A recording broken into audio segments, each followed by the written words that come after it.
How to set your own ringtone on Realme device. Hi everyone, this is Kate and welcome back to another video, and on today's video we will learn how we can set own ringtone on Realme device. So without further delay, let's get started with this video. First of all, you have to launch settings in your device, and under settings scroll down a bit and head towards sound and vibration.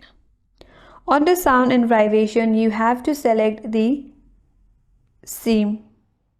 So select your preferred SIM if you want to go with SIM 1 or your SIM 2.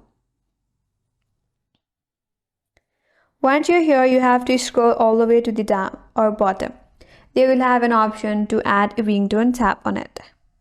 After that, from your device music, you can add your custom or your own ringtone here. Select the music that you want to add or choose your desired audio file.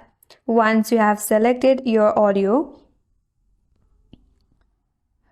scroll at the top and there you have your recently added audio. You have to select that audio and then tap on OK.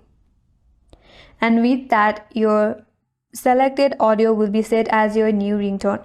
And that's how you can set your own ringtone on Realme device. And that's all for today's video. Hope this video was helpful, and if you're new to our channel, consider subscribing.